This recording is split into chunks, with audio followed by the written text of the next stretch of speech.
Hello everyone and welcome to Camping and Outdoor Stuff. I'm Snert.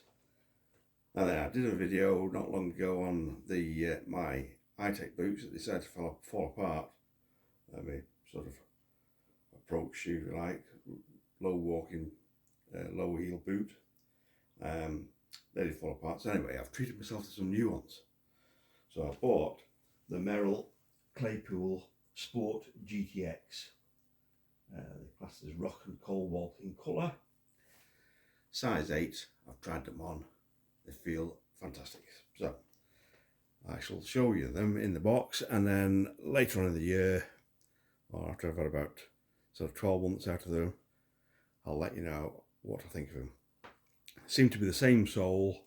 These are from Cotswold Outdoors. They're the same sole as another Merrell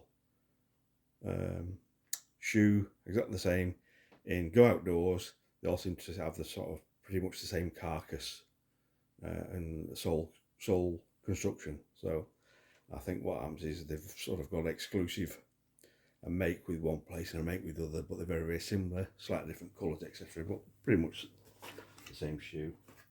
So let's have a look at it.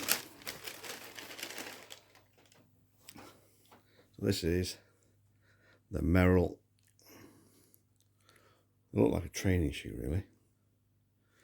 But got a great looking sole on the back there. If the sole performs anything as good as it looks, they'll be nice to walk in. Try these on. There's no slippage from side to side. Gore-Tex, nice colour, very, very comfortable on. So I just thought I'd show you those. I've got those are my replacements, my treat for the year, and I'll let you know what I think of them later on as I've done a few miles in them. Just sort of show you the label there so you can see the name properly. Claypool Sport GTX Rock Cobalt. That's the colour. Size 8 in the UK.